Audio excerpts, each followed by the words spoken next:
तुळजापूर तालुक्यातील मसला येथे एका तरुण शेतकऱ्यावर शेतात दबा धरून बसलेल्या बिबट्याने प्राणघातक हल्ला केल्याची घटना सोमवारी 5 मे रोजी दुपारी 2च्या सुमारास घडली। निखिल बाबूराव गायकवाड वय 28 असे हल्ला झालेल्या तरुण शेतकऱ्याचे नाव असून त्यांच्यावर सध्या तुळजापूर उपजिल्हा रुग्णालयात उपचार सुरू आहेत। सोमवारी दुपारी निखिल गायकवाड हे त्यांच्या शेतात जनावरांना हिरवा चारा आणण्यासाठी गेले होते।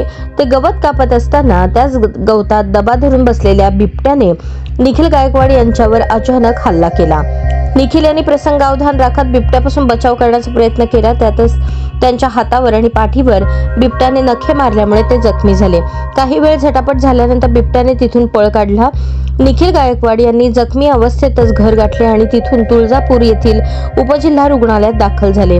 धाराशिव जिल्ह्यात सर्वत्र बिबट्याची दहशत वाढली असून जिल्ह्यात 12 ते 15 बिबटे असल्यामुळे शेतकऱ्यांना धोका निर्माण झाला आहे। डिसेंबर महिन्यात भूम तालुक्यातील मात्रेवाडी येथील शेतकऱ्यावर बिबट्याने असाच हल्ला केला होता। त्यानंतर तुळजापूर तालुक्यातही अशीच घटना घडल्यामुळे वन विभाग सतर्क झाला आहे। सध्या मसला गावच्या शिवारात वन विभागाची टीम दाखल झाली असून बिबट्यापासून सावध राहण्याचे आवाहन वन विभागाने केले आहे। शेतकऱ्यावर हल्ला करणारा प्राणी बिबट्याच होता याबाबत वन विभाग साशंक असून वन विभागाने अजूनही बिबट्याने हल्ला केला असल्याच्या घटनेला दुजोरा दिलेला नाही। तरीही शेतकऱ्यांनी सावध राहावे असे आवाहन वन विभागाने केले आहे।